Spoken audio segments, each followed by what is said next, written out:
So good morning. Today's lesson is all about wires and cables, and who would have thought that cables could be so riveting?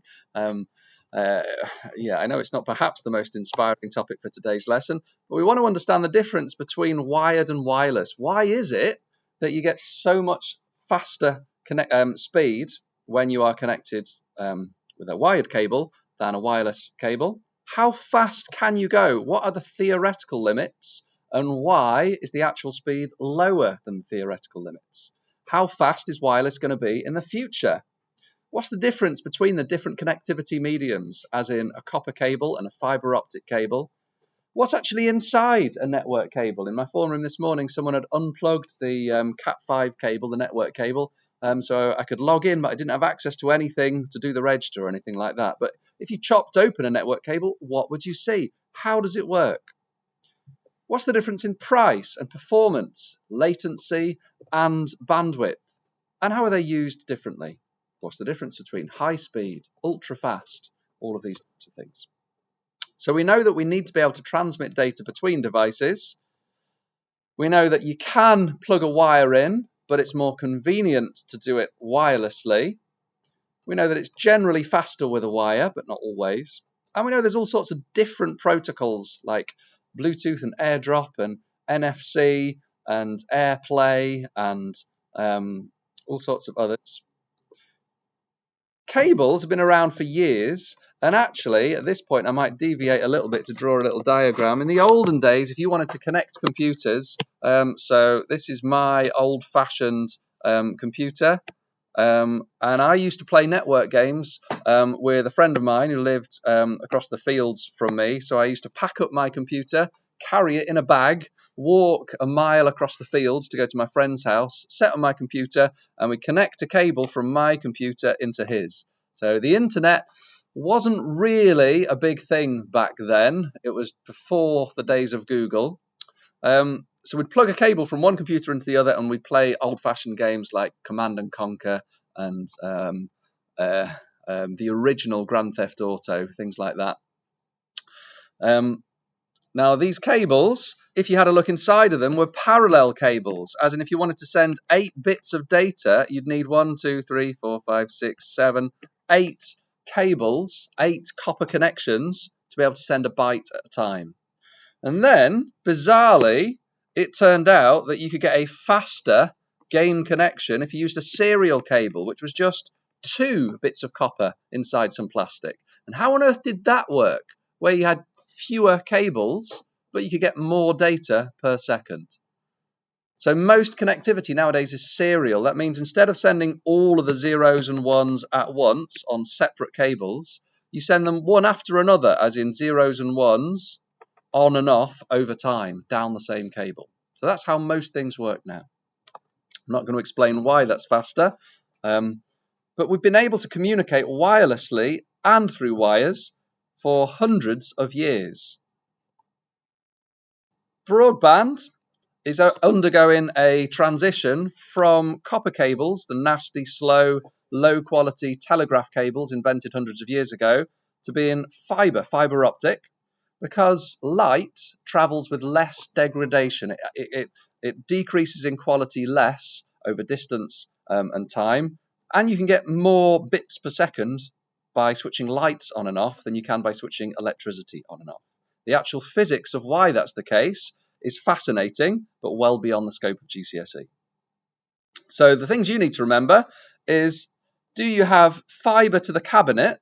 That means not to your house, but you would have, so my road is here, my house is here, the broadband cabinet is right here, just outside my house.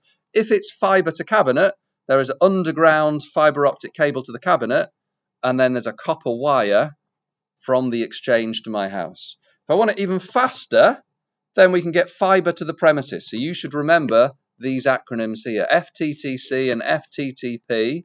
Fiber to the premises is that you have a fiber optic cable carrying light to the cabinet. Do you know what I mean by these fiber optic cabinets? They look like these things on the streets. They've usually got graffiti on them, and it says, fiber optic broadband is here. Have you seen those? They're all over the place, and they end up like Virgin Media will dig up the roads to put them in, and then Sky will dig up the roads to put them in, and every broadband provider will dig up the roads separately. Fiber to the premises means that the last distance connectivity is a fiber optic cable rather than copper. Remember, if you are transmitting stuff, your connectivity is only as fast as the slowest link in the chain. It's like a hose pipe. If you have a toddler sitting on a hose pipe anywhere, then it's going to slow down the rate of water transfer everywhere. So this is how it works. You've got your local telephone exchange connected to that cabinet. Sometimes it goes via copper cable to people's houses, but if you have ultra-fast broadband, then you'll get a fiber optic cable to the premises. So that's FTTP, fiber. What does it stand for? What's the second T? I can't remember. Fiber to the premises. Yeah, wrong one. There we go. And that's all we need to know for today. So you need to do a bit of research. You've got a link on here. Tell me how Cat6 works. There are different categories of Ethernet cable. Cat6 is better than Cat5. You find out about Cat6. What's the distance, the maximum distance you can use Cat6 cables for?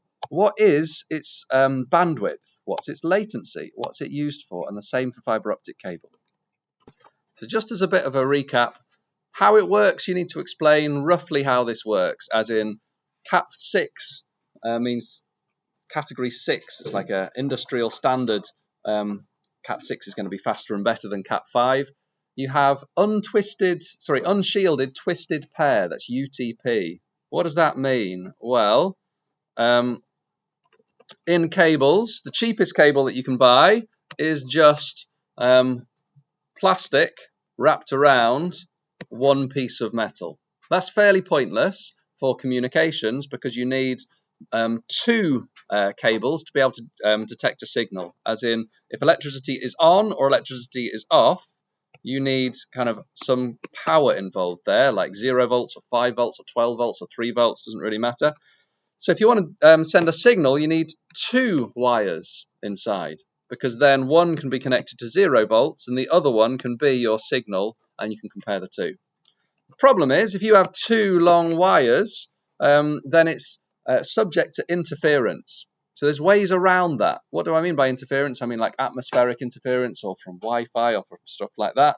So one thing that you can do is twist your cables together. So instead of just two cables, you have like one and then the other one that kind of twists around it. So the physics of this you don't need to understand, but if they are twisted pairs, they're less susceptible to interference. If you have multiple twisted pairs, you can send multiple signals at the same time. So you can pack more bandwidth in your physical connectivity medium. Another way that you can protect it from both mice eating it and from interference is some shielding. So that means you'll have your copper cable like that. You might have another core of copper cable. It might be twisted, it might not be. And then wrapped around it, you have this like sheathing of like metal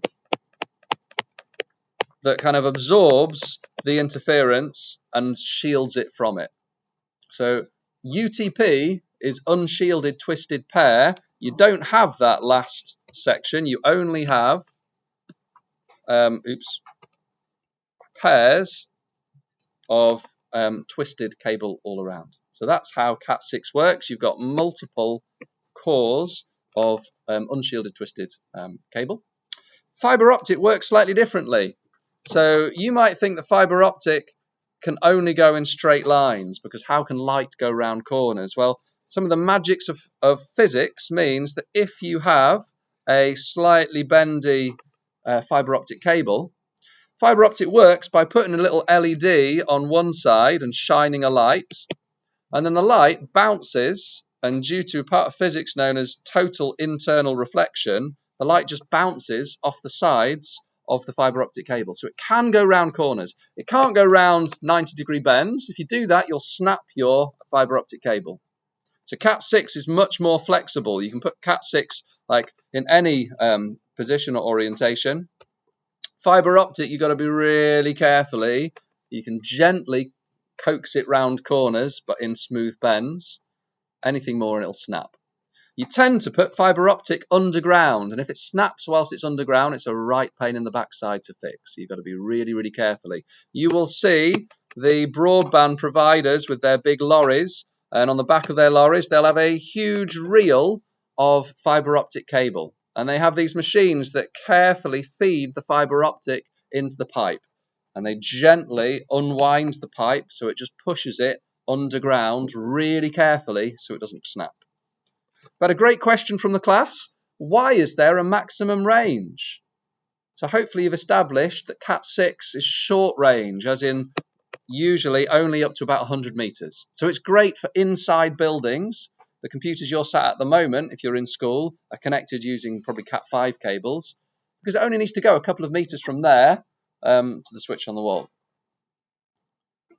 Fiber optic can go a lot further. Like I've seen some people research 2 kilometers or 80 kilometers, something like that.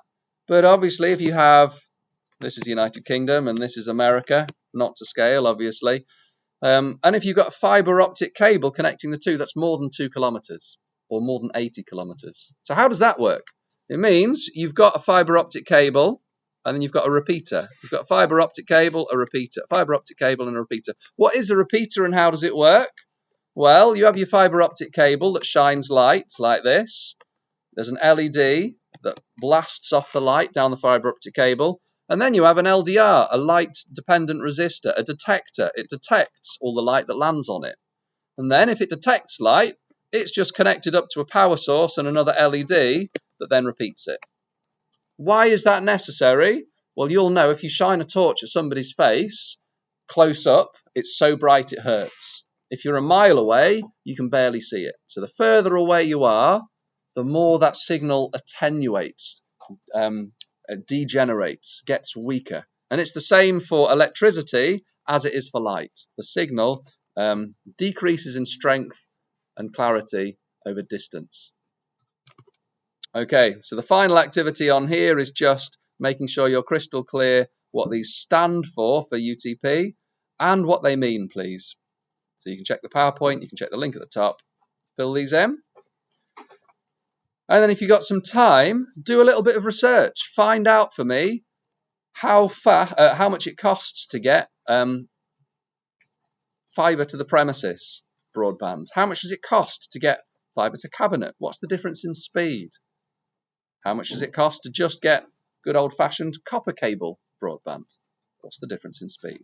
So a little bit of research to get your awesome on the VLE. And then when you're ready to submit, this goes on the networks section. Make sure you save it in your networks folder if you're in school and upload it to the network section on the VLE.